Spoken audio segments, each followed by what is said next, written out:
Well, actually, that worked well for like a very little test beforehand. So welcome everybody to Speak Up Monday, episode number 456 from memory.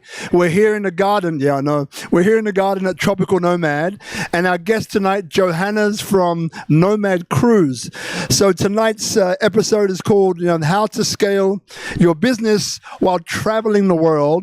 And really tonight, if you are a nomad or if you're a location independent professional, then tonight is the show for you. Now, there's a few things. Firstly, Johannes, notice that I'm avoiding to pronounce your surname.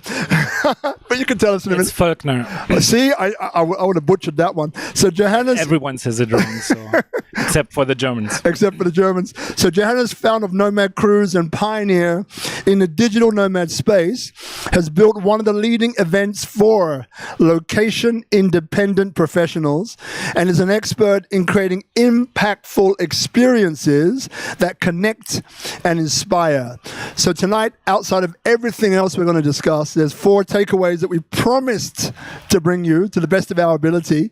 Number 1 is learn how Johannes built the Nomad Cruise business and the power of community building, which we love community. Discover thriving examples of lifestyle businesses that blend work and travel seamlessly. Love that word. Number 3, avoid common mistakes nomads make when balancing work and exploration. And then the final takeaway is explore actionable strategies to build a scalable business that supports your travel goals.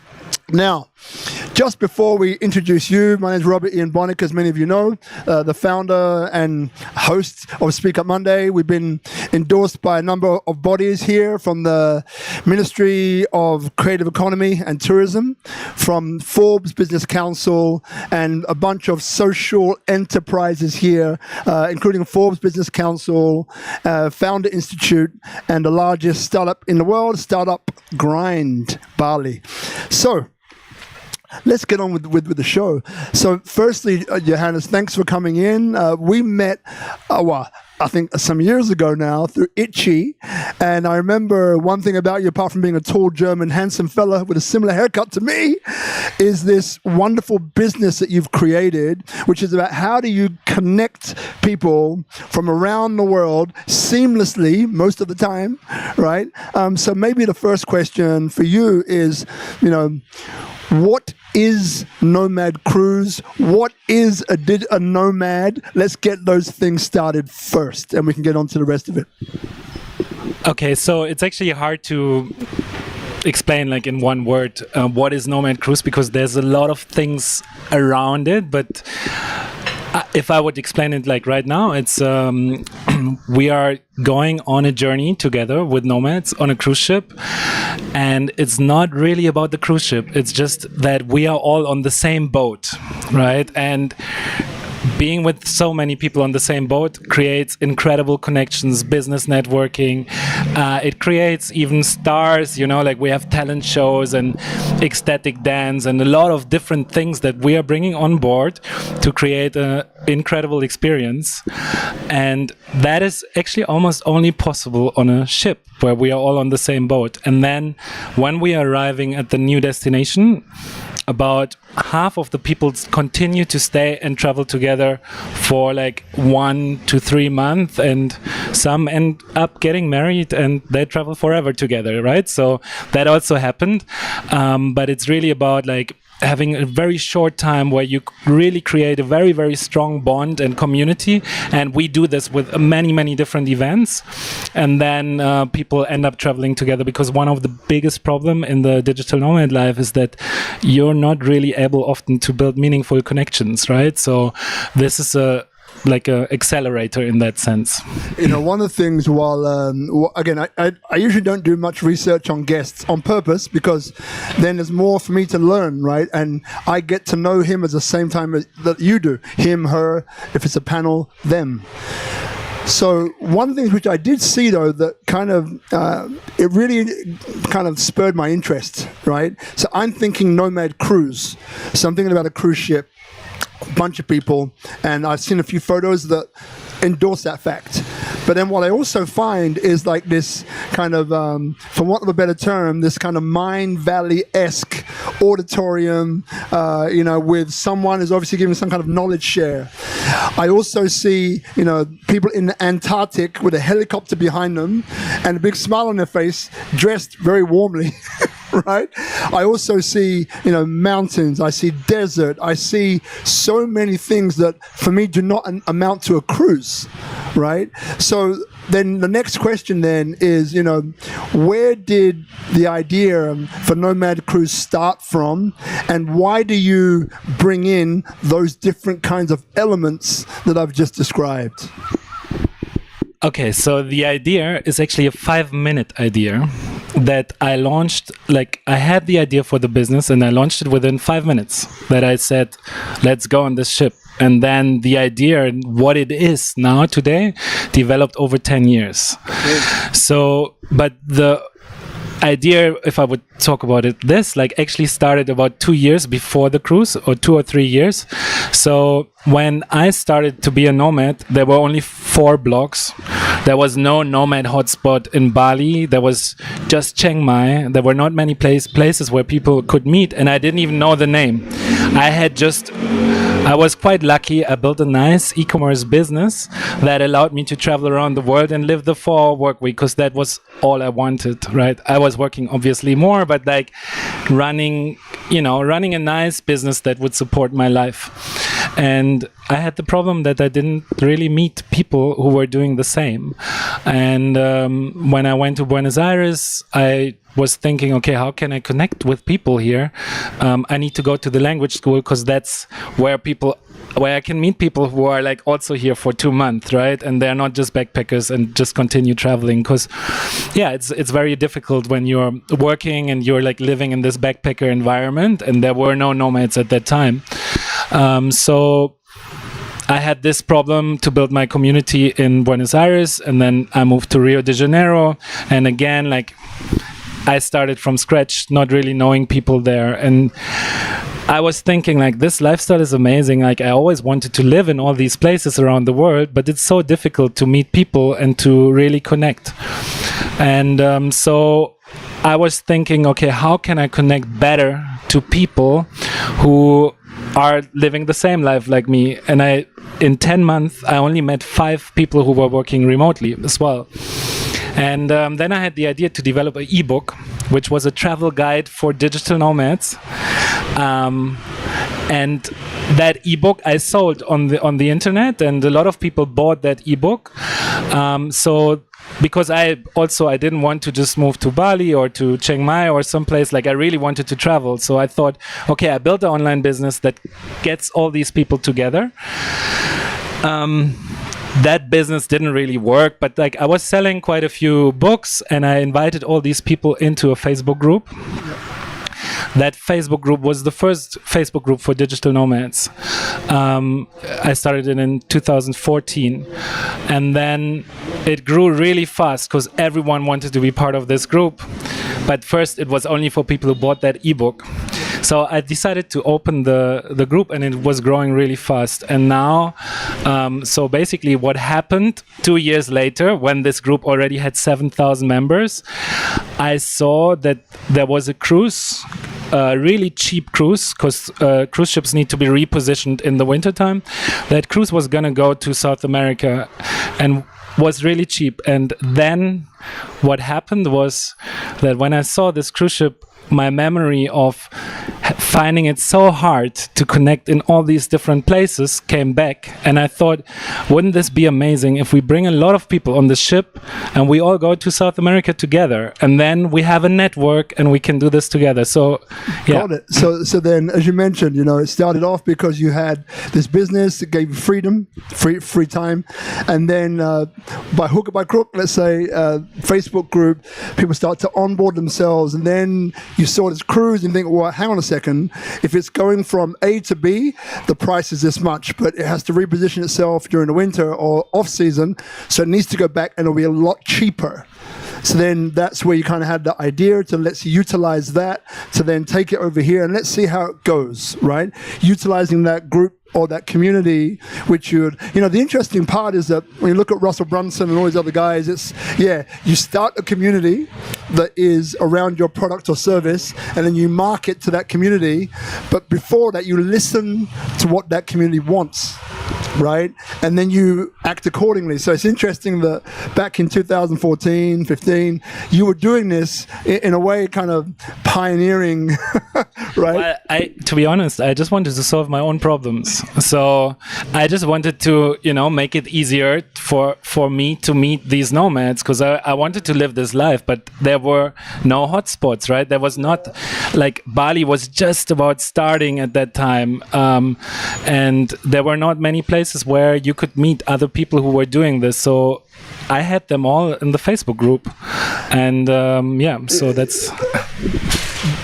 Quick fire question. Don't think about it, just respond, right? Would you describe yourself as an introvert or an extrovert? Go.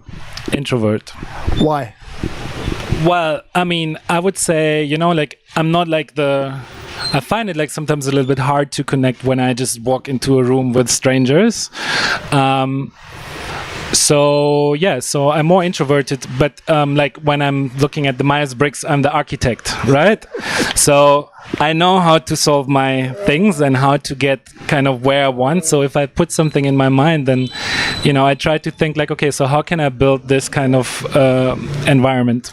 What I love about that is like this, because over the years of doing the show, we have people that say, hey, I want to be an extrovert, I want to be an introvert, because I need to be an extrovert to make that work. Whereas I'm both. I'm an ambivert, but introvert and an extrovert, right? My darling, grab a seat here or walk around. Go over here, you got seats. All right, my darling, all good.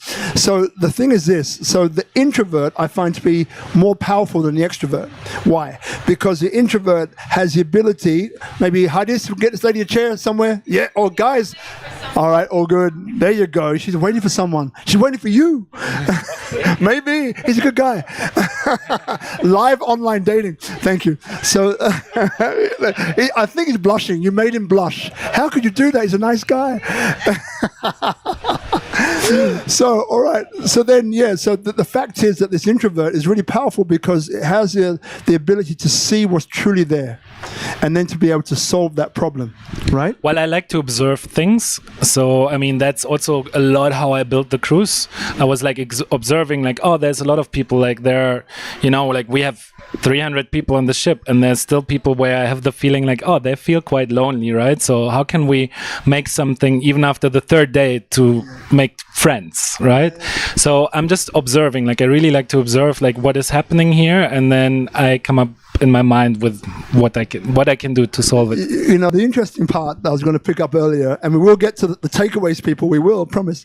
So is this. So oftentimes when you're creating a business, it's to solve a problem facing the larger amount of people, the problems facing, the better it is for you, because then by solving that, you'll make a lot more impact, right? And create more money in the process. But for you were solving a problem that you had. But the interesting part is that problem that you had of being maybe an introvert and not being able to easily, fluidly communicate with a bunch of strangers was the key, right? Because many other people, public speaking is still the number one fear that people have, right? Of all the fears that you can have in the world, public speaking is still number one, closely followed by meeting new people. So it's just interesting how... Yes. Yeah. So, I mean, I think so. So for me, it was always like, okay, like actually I grew up in a very Christian home. My father was a minister. So I knew always how to do events for 70 people and more, right? Like I knew how this works, and I actually know from the community, like in the church, even that it's actually nice to be part of a community, right? Values are different, but I just knew this, and it was never a hard thing for me to have like big trips or bring people together. So that's why it was also no big deal for me to say like, hey, who wants to jump on the ship? And then there were 100 people, right, who booked within 3 weeks. And I was like, oh shit, like how am I going to handle this? But like I had a lot of experience of this before. And also oftentimes when I went to events, I realized like, you know, if I'm just going here and like standing on the side and stuff, like it's much more fun if I organize the events myself, because then I can, you know, develop it in a way of how I want it to be. And so I did, I had a lot of introvert problems that I used into my favor. You know, we're going to get on to the takeaways in a minute, by the way. By the way, in about 10 minutes, if you have questions in the audience, we have a third mic. Just raise your hand and then you can ask the question, okay? About 10 minutes or so. So, here's the thing. Richard Branson, there was a quote, something like this, you know, bite off more than you can chew, then learn how to chew. Right? So bite off more than you can chew, then learn how to chew. To which extent would you say that's true for you in creating Nomad Cruise? Well, to be, I always put myself into quite big challenges with this. And I mean, I really hated public speaking. I hated to be there in the crowd and everything. And the whole project turned into a huge personal development opportunity for me. So I mean, now I really don't mind. Like next week I'm in Chiang Mai at the Nomad Summit. There will be also 300 people. And I really, like, I'm actually looking forward to the talk and what I can do there and stuff. And I really used to hate that, because also on the cruise, I usually prepared the talk like 2.5 hours before, because there was so much other things I needed to take care of. Yeah. And like the whole project really has been like accelerator, or really helped me with my personal growth. You know, sidebar, there's definitely an opportunity for you to talk about how you overcame or how you were empowered by your introvert, because a lot of people have that challenge. So it wouldn't surprise me if it will be a future course. Okay, takeaways. Learn how Johannes built the Nomad Cruise business and the power of community building. Right, so in 2 words, joking, how did you build this empire? We've got part of it already, but maybe the second part is, the power of community building. So, I mean, I was quite lucky because I started the first Facebook group for digital nomads, right? Like I didn't really have to think too much. I just kept it engaging. And I had the other e-commerce business that was running, right, which allowed me to experiment a lot in this field, and just also make no money for 3 years playing in the digital nomad stuff, right? Because I was just like, I want to develop something cool, but not just anything. Like, so I had a good foundation. Thinking about how I built it. There's one key thing which I see that a lot of people are really doing wrong all the time, and that is that I was always so scared to launch a new trip that I really invest a lot of thought into how am I going to launch the trip. So I want to make sure, because if we organize the cruise, we need to make sure that we sell almost 50% of the tickets in the first 3 days. So I need to have a good offer for people to jump on board early, because otherwise I'm not going to be able to secure all the cabins, right, in order to do this. So launching and learning to launch in whatever product it is, it doesn't matter if it's a cruise, but that's so crucial in order to build any kind of successful business. And I see people launching retreats for the same price, like the final price, like there's no incentive or whatsoever to buy the ticket early. And then they have like amazing ideas, but they still fail because they're not sharing this, in advance. They don't have any storytelling around it and whatsoever. So this is one key thing. And then I was always observing, like we took like a lot of ideas. Also this year we did a lot of ecstatic dance on the cruise, and I took this from some people who did it before, but also I went to Mind Valley and I participated there. I didn't know about the Mind Valley, but that was my impression. Yeah, so, and we have some speakers from Mind Valley who also always come on the cruise. So that has been one key thing. And then So you were asking why are we going to different places around the world, or like next year we're going to Australia. Some people next year will have gone with us to 7 different continents. And so I was always thinking like, okay, how can I bring the trips to other places? Because I know that none of them has ever been, or like most of them have never been to Japan, right? So then I think, okay, nobody has ever been there. Like if I launch something that's taking them there, then they will all be on board. So, but the launching and really the marketing is probably the most important thing. And I was quite lucky with the start, right? Because I just said like, hey, let's meet on this ship. But then it became like really hard, to learn all these things. Where was your biggest tragedy, your biggest error, your biggest mistake? The one you don't want to talk about, the hairy one.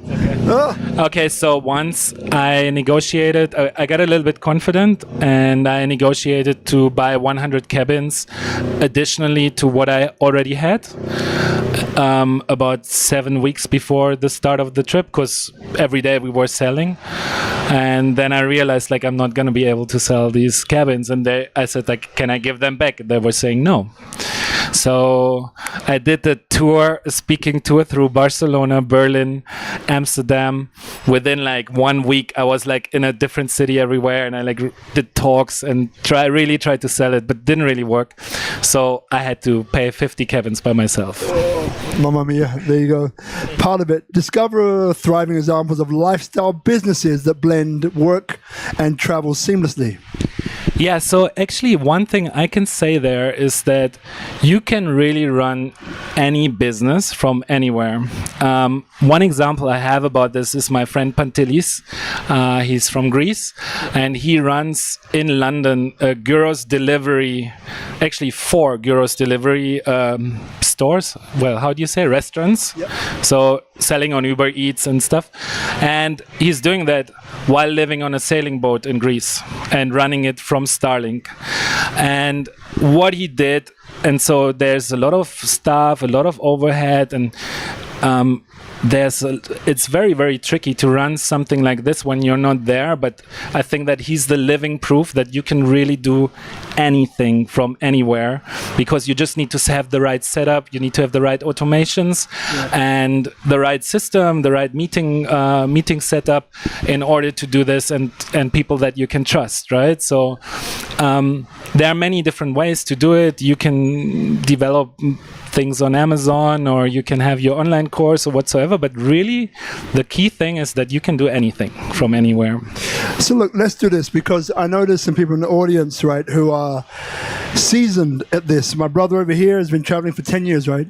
Yeah, 10 years, and there's probably more that's been around the same time. This man over here, Germans, right? I love it. So if there were maybe 3 to 5 keys to being able to not only explore, but to execute this kind of lifestyle, as the topic today is how to scale your business while traveling the world, what would those 3 to 5 keys be? Okay, the first one, I think, in order to do it, is focus. So I see a lot of nomads having 4 different businesses. They are like, I like this topic and this is kind of in the mindset of us who want to do this, but like really there's only one business that you can always focus on, and that is really, really key. So in order to build something, then I would make it super simple, like try to make the business as simple as possible. You can have one simple card product on Amazon that can make you millions, right? So if you really think about like keeping the product and the thing that you want to do simple, getting the right people on board that can help you to do all the virtual assistant and all these tasks, right? That you have support. And I mean, I also see a lot of people still doing very, very low maintenance or not hard work without actually having a virtual assistant, and this is also so important that they're not doing this. So the delegation, then it's about using the right tools. Asana, or Monday or whatever you call it, right? Having the right project software and automation in place, and good standard operation procedures that explain everything, and like really thinking like, okay, if I want to like really grow this, you know, how can I build it in a way that the tasks don't always end up on my plate again? And how did you do it?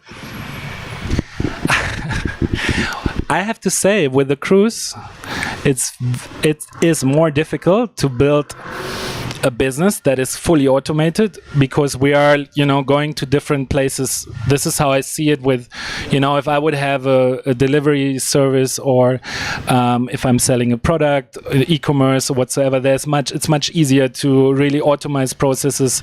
And I see a lot of people, they still don't do it, right? Like, if the task comes every week again, like, why don't you think about doing this? With the cruise, it's hard. The way how I'm growing it is with digital marketing, right? So it's a lot about getting more reach. Word of mouth alone is very, very has been very, very impactful for us. But if we're going like to step up a little bit more level, we really need to focus on not necessarily, just bringing influencers on board or whatsoever, but like really thinking about like how can we do the marketing better? Because I mean, ultimately, that's the key to big growth often. So then, as a percentage of turnover, what would you say is your marketing budget? As a percentage of the turnover? Yeah, just roughly. I'm increasing this a lot right now, so I haven't done much. I was like more focused on word of mouth and actually building the product. I would say until the 9th cruise, we were really developing and like adding new things all the time, and like I was discovering new problems, right? Like once we had a cruise with 150 people, then we even once had one with 500. Yeah. It's a completely different game when you're doing this. So I had to learn quite a lot, like in order how to run this, and I was not so focused on marketing.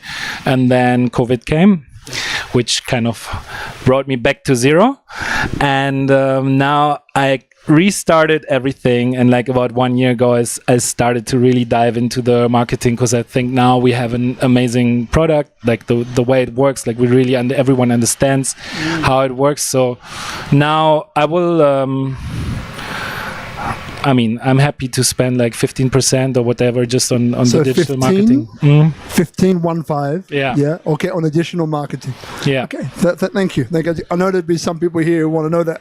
So, okay, 5 minutes. Then you have your questions. I know it's probably been 10 minutes already. Who's counting anyway? So 5 minutes. The third mic will come to you. I'm looking over there a lot. Over here too. The mic's coming in over here as well, right? So almost there. For common mistakes, I think we've done. Maybe we can do more on that one. Avoid common mistakes nomads make when balancing work and exploration. Okay, so the biggest problem with this is the way how they travel. So, and I mean, I see this myself, right? If you're traveling and you're moving to a new destination every 2 weeks, it just takes a lot of your brain, like a lot of your energy, in order to look up the hotels where you stay, to make the decision and whatsoever. And you don't really get into a productive work mode. If we consider that we will stick to this life for a little bit longer, there's really no rush to go anywhere for 2 weeks unless it's a vacation. And going to places that are inspiring and that really help you to grow, or like, I mean, here around Canggu, this is amazing, right? An amazing, highly productive setup that you can have here. But first of all, yeah, it's all about slow travel and having like a good routine that you can do. So I used to do a lot of kite surfing while I was traveling, and I was just hanging out in kite surf destinations. I love windsurfing. Yeah, that's amazing too. Yeah, so I went to like these different places in Cape Town. I went many times. I spent a lot of time in Cape Town and Brazil, and so that was like really, it was just like working in the morning, and then I can go kite surfing from 3:30 when the wind starts. So having a little bit of a purpose and like this one even better, like 2-3 months in one destination is really a key. And otherwise you're not able to really grow something. Like your mind, like whenever you're moving to a new destination, you forget about like where you actually are, because it takes so much energy. A quick question, right? And this will help me to discover where people are. So you've been to 7, 8, 9 destinations, right? On the Nomad Cruises.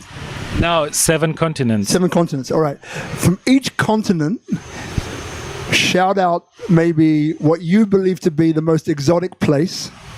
And I want to see a raise of hands to see if you've been there or not. Right? So in other words, I'm giving him time to think, right? So he's going to call out some names, right, of places. I just want you just to raise your hand if you've been there. Make sense? It's pretty simple. All right. So go for it. Okay. In South America, it's Los Roques in Venezuela. Right. Los Roques in Venezuela. Raise your hand if you've been there. Okay. I knew it was going to be you. I don't know. I just had this feeling it's going to be you. All right. Another place. Okay. Are you another kite surfer? You see what I mean? Can't make this stuff up. Yeah, I was living there as well in Coche. I love Fuerteventura. But anyway, we're back. Another place. Another place. Let's say in Speed. Okay. Come on, brother. Speed. Okay. Come on, let's go. Yeah, I need to think too much. Well, I mean, I really like the area around Victoria Falls in Africa. Victoria Falls, Africa. 1, 2. Anyone else? Okay. One more than the last one. Now in Indonesia, what was quite a nice place. Not necessarily my favorite, but like who has been to Karimun Java? Karimun Java. 1, Cristiano. No names, man. That's Christian over there. Alex Villas. I never said anything. Okay. And then in Europe, I really like Tarifa. So that's Tenerife. Tarifa. Anyone Tarifa? These guys over here. You got way too much time on your hands, fellas. Because that group, Ronnie. You see the guys you bring. Yeah, that's why you brought them. I knew there's a reason for. I felt it deep. Okay, one more. I like a lot Cabareta in Dominican Republic. Cabareta in Dominican Republic. Anybody? 1. Great. I've been to none of these places. I need to go on your cruise. All right, cool. So we got one more last question, but I want to leave that one for now. Let's go to the audience. So we've got 1/3 microphone over here. Now, thank you, brother. With these mics, for those who just arrived, so don't do this, because you won't hear you. These ones are very directional, so quite close to your mouth. Don't eat them. They taste of strawberry, apparently. So any questions, just raise your hand, and it will come to you. Yes. We start with this one here, Toby. Yeah. So just wait for Guzman to mic it up. Don't touch that one. Yeah, it just switch it on. All right. You touched it. Warned you. By the way, don't touch the mics when you get them. Don't touch like the button because they're already on. I think, I just want to comment on your advice. And I think your advice was amazing. Myself, I've been an entrepreneur for like 30 odd years, and I come across a lot of entrepreneurs. There's 2 things that they always lack. One is focus, and the other one is the complexity of their business model. And for me, the simpler, the better. And the third aspect, of course, is when you talk about getting it all under VAs and all the stuff.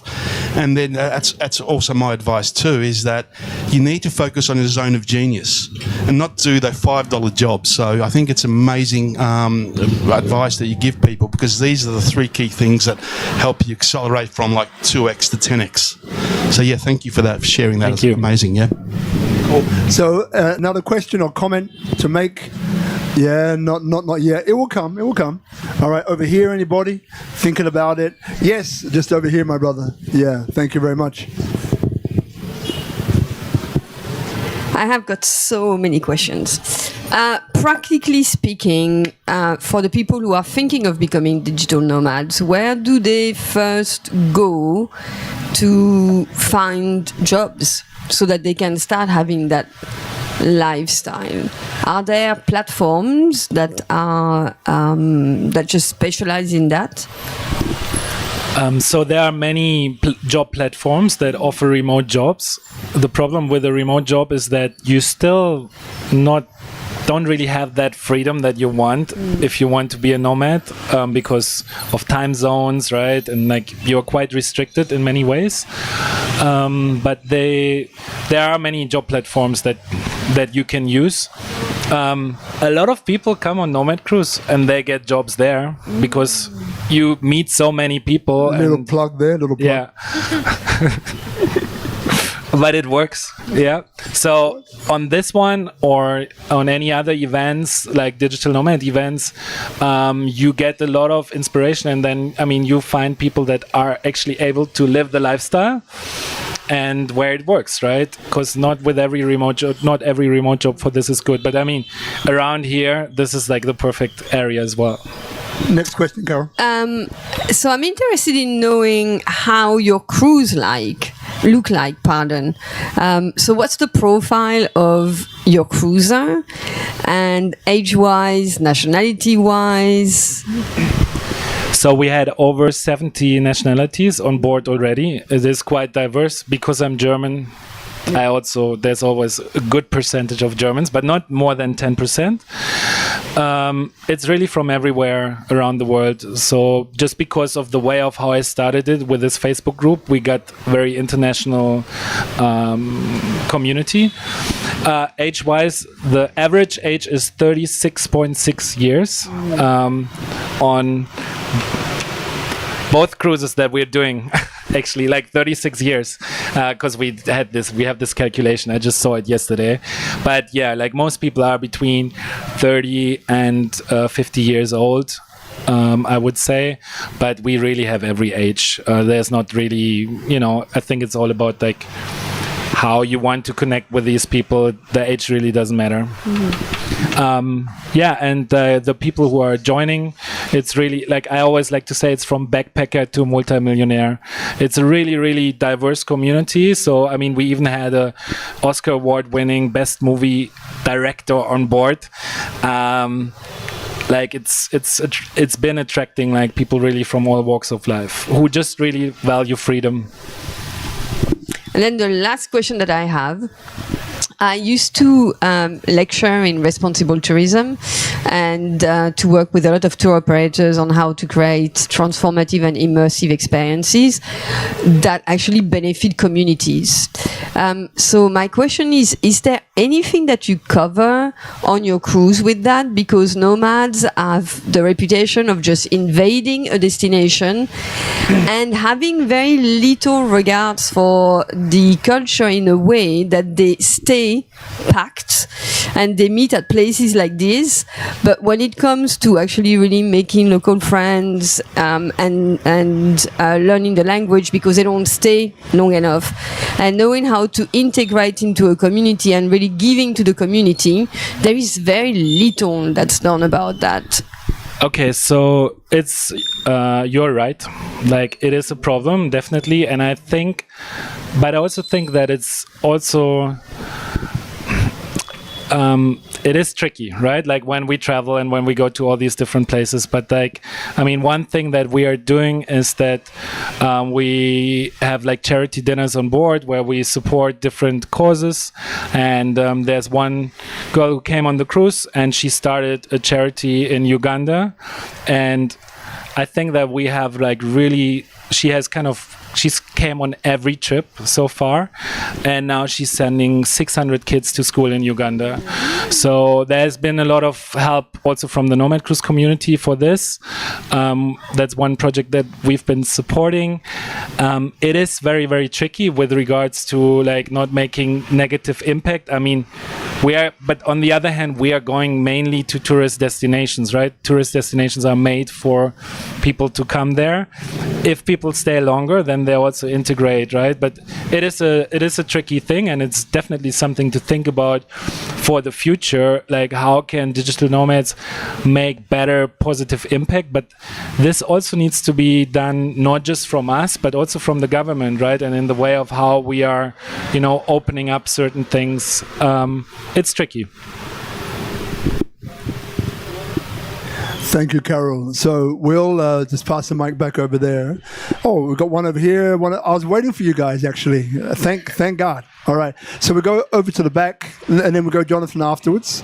So yeah, just hand it there. Now, just before your question, so if you're just tuning in, you're watching Speak Up Monday, episode 456. We're talking to Johannes, who's the founder of Nomad Cruise, this global leading cruise conference, incredible movement, I'd say, you're building for digital nomads or independent location. Actually, it's location independent. Location independent Yeah. professionals. I was waiting for you to chime in. Thank you for that. Around the world. So we have another question. Over to you. Okay, what's the biggest mindset shift you had to make to bring Nomad Cruise from an idea to like a global community? And what do you say how other ventures could apply this to their business? I just did this step by step.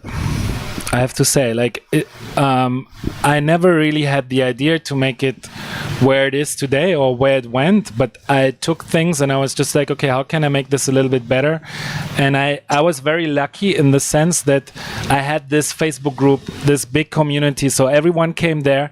And like one thing that I think is much harder today is that I did this in a time when there were not many ways for digital nomads to meet, and now these days you have places all over, and this makes it really actually it makes it very tricky also for the nomads, because you're not bumping into people by accident anymore, right? Like there are so many places where you can go these days and where you can live this life. So but my key thing is like really to think about it. I would say, like I always like to say that, like step by step, like how can we build something that has got a good foundation? How can we repeat these events, right? And get more and more people on board. But it is a different challenge for every kind of business. I knew great questions were going to come from that side of the room, and this side too, by the way. Thank you, Carol. I have a lot of ideas. If you have like a specific thing or goal that you have with this, I think I would have a lot of ideas. But for us, it's been like step by step. Wonderful. So we'll pass the microphone forward to Jonathan here. But before you ask your question, so there's a few things. So one is, so this is episode 456, as I mentioned. Now, here's the thing. Every episode is based upon three things, right? One is that people inspire people.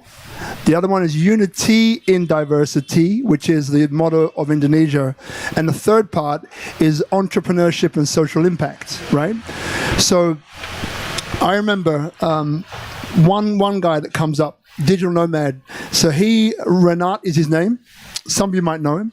Swiss, Zurich, and he scaled while he was here during COVID. He scaled his company to be one of the top 3 companies in the world that were responsible for the facilitation and removal of CO2. I was waiting for that. Thanks, Matthew.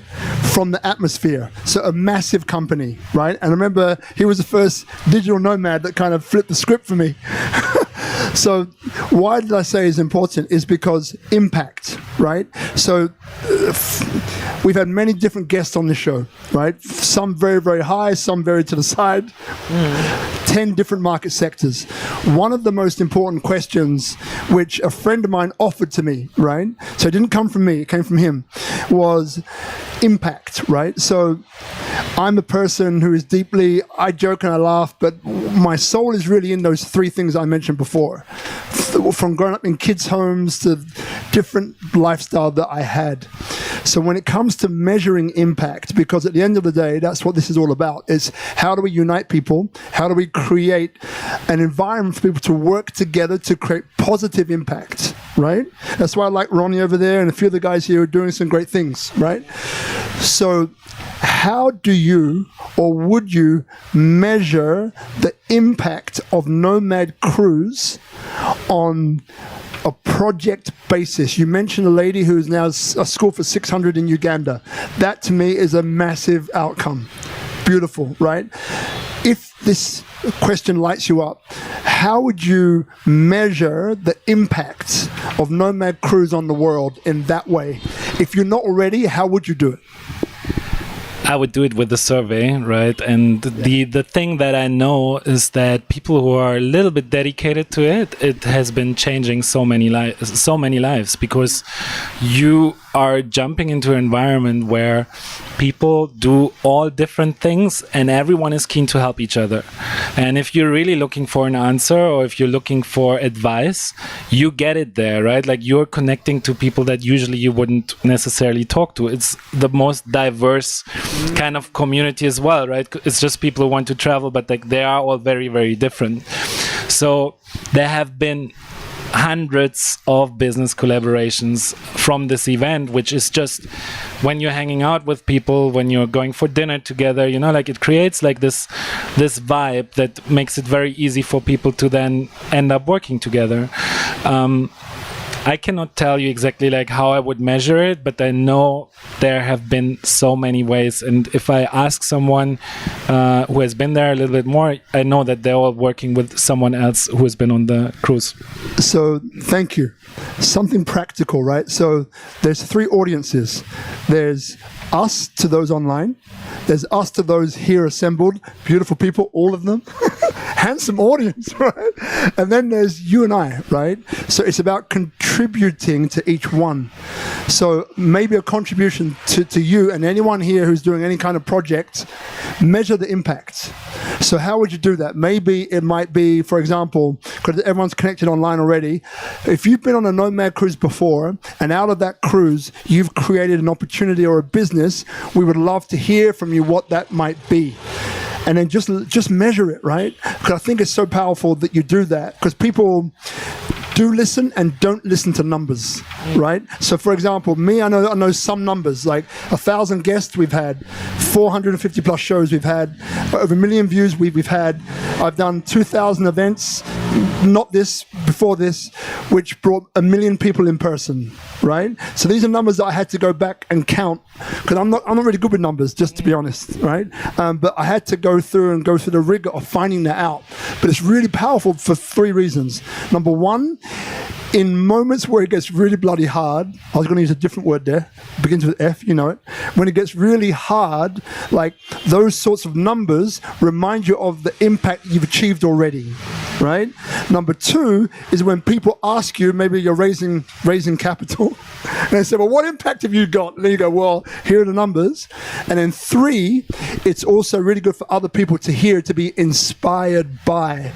Because when they hear your story, as a great question over here and over here, was like, you know, you set out to solve a challenge that you personally faced.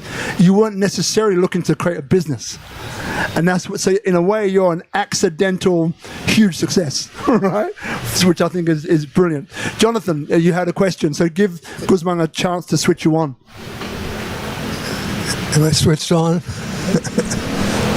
Sounds like I'm a drug taker. Switched on. Anyway, the question I have for you is basically some of the details of your business, like what's your margin? How many weeks is it? How many? So, John, stop you there. So this mic, don't do this. Point it literally at your mouth, because you're doing it. We can't hear you. So point it like this. We can't hear you. Is it me? Sorry, to me? So just turn that guy. Oh, okay. Yeah, so the nitty gritty. And also, I'm curious what your take on these, recently, these people that had a 3-year cruise. This is mainly for retired people. It was a different audience.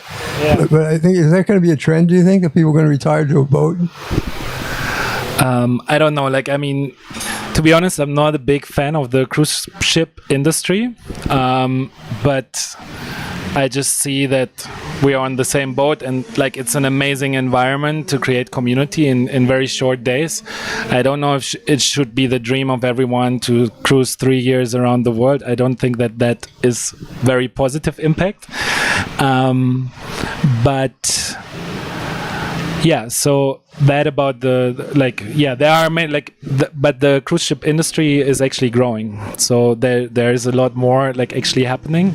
and I hope that they do it in a more environmental friendly way as well. Like, so this is a little bit of a challenge. We are actually offsetting everything for all passengers with the Carbon United Nations program. But yeah, I mean, it's a cruise ship, so that's a little bit of a tricky conversation. But the impact and all the positive things that we have around it, I'm saying like, okay, this is fine. Your other question was about margins and stuff. And how long does it last? How long does How long the trips last, or cruise last? Yeah. 2 weeks. So how long does the average cruise last for, right? Yeah, how long does the cruise last for? And the so margins. yeah, so the cruise is from 7 to 27 days. We have like really depends on the route that we are doing. In October we're going from Seattle to Australia along the like South Pacific islands like Fiji and Hawaii. That's 27 days with 9 days on different islands. But then in the summer we're going just from France to Greece, so that's a much shorter trip. Yeah, and like with margins, that always really depends. I wish it would be more. So I'm not gonna go like into like the exact details. Do you use paid advertising? Yeah, of course. We're using paid advertising and Facebook, or where are you advertising? Facebook and Instagram. We're using a lot. We're exploring like a lot of different things, and now it's a YouTube again. But it's, how can I say? It's a good business, and it could be better. Love that. Like any business. Yeah. All right. So any last questions? We're going to wrap up soon. You're just behind you, Jonathan. Thank you very much. There you go. When you mentioned it's a good business, it could be better, what are the challenges that's stopping you to be better? There she is. The challenges. I knew you came. Cause she was sitting, I'll give you time to think. When she came earlier on, you remember you were kind of distant. I said, come in. I knew you had a contribution to share, and I think that was part of it. You're welcome. I think always the biggest challenge is our own mind. So in a way, I mean, we all know what we need to do, and I can share advice on focus and all these things, and that might come across like I figured it all out. But to be honest, like, I didn't, right? I know these things because I'm making the same mistakes, or at the moment, to be honest, like the way how I run it is more like it's great how it is. Like, I don't need to, take over the world with this, or like have thousands of people on the ship. Like, it's a beautiful community. We are doing something nice. We're bringing people together, and I could make it much, much bigger very easily. But I also think that it's also important to live my own life and to have this, like, I find this as important as the business itself. So if I could say what's the challenge is that I also want to have my own life, right? So I'm not going to dedicate my whole life to the business, and it's my mind. Just out of curiosity, so you had a job that you can work remotely. Now you have this as your business. Do you still have both, or just now this? I have both still, but the one, it's not so much work. So that's not so much challenging for my mind. He has automated, crack the code, read his second book, How to Crack the Code. He's about to write it. Thank you. Thank you, my dear. All right, so just as we begin to wrap up slowly, there's three things. I love threes. I want to just impress upon you. So number one is that, so this is both online and in person. So the reason why it's in person is that we ask people to come at 6 o'clock. Why? Because we spend a bit of time getting to know each other. Not my name and all the usual monologue. No, it's around what can you contribute, or what is it that can be contributed to you. This does two things. It opens up a level of vulnerability and a level of understanding of who is in the room. Why do we do that? Because at the end, which we're going to reach pretty soon, is when you get a chance to connect with each other. Because, again, people come for this beautiful man tonight. Next week will be two beautiful women, right? But quite often, it's the people in the audience that connect with each other. Because when you think about it, over a week we hit 100,000 people, let's say.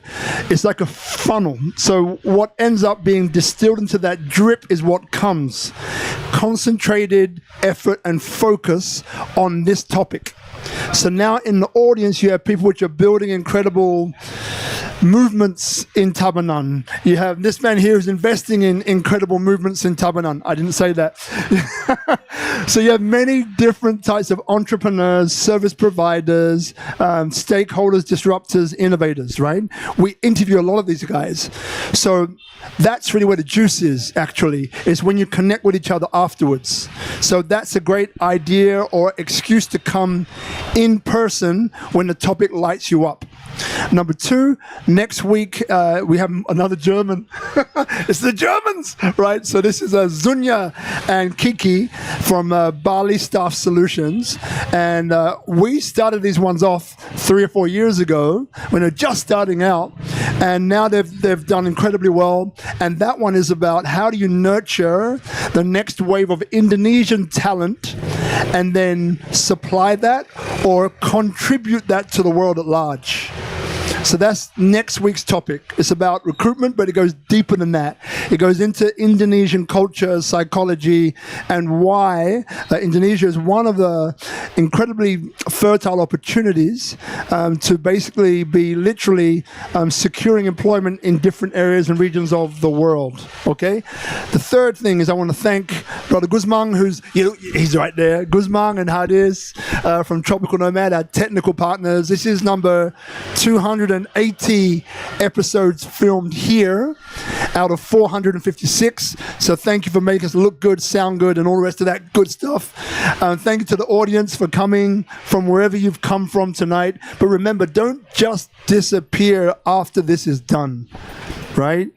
Go and have a chat to that person or those people that kind of got your attention earlier on when we spoke about what can you contribute or how can people contribute to you. Pro tip, the reason why I said we do not want your names is because number one, you would have forgotten about the name already.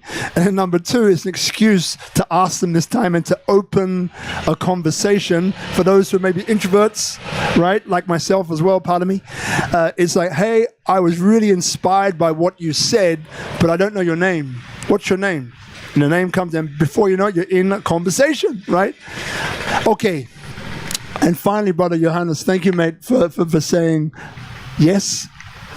After the years of meeting, really enjoyed and look forward to seeing what's coming next. Now, in your summation, feel free to let people know that maybe you're looking, to stay in this area for a little bit longer, maybe a little bit longer than that, and maybe looking to do a few things in the future that people can maybe be interested in. So that would be great for people to know. Also, how can people get in touch with Nomad Cruise if they want to hop aboard, right? Like a brother over here and a few people here that might be interested to know a little bit more. And number three, whatever else is missing, you want to reiterate and so on. Okay, so for those who want to connect a bit more, you can go on Instagram and just type this name, Johannes Voelkner, and then we can connect there. Also on Nomad Cruise, follow me there, and then I will follow you back. I'm looking to be in Bali, actually for a while. So I think that I really enjoy it here, and I want to spend more time here in the future. So this is more probably the beginning here of things, and then so you can just connect on Instagram, like look up Nomad Cruise. The best thing if you're actually interested to join is to join the newsletter, because that's where we have the best deals. And then I wanted to actually say one more thing, because like we were talking about, what probably was the things that made me build this or whatsoever, and I think that we have something in common there, and that is persistence. Because I was just like continuing to do it, and like after COVID we came back and I did this, and there are so many nomad projects, and like actually at the moment there's kind of like a huge change of companies going off the market, who were there in the very, very beginning, and I saw them all come and go.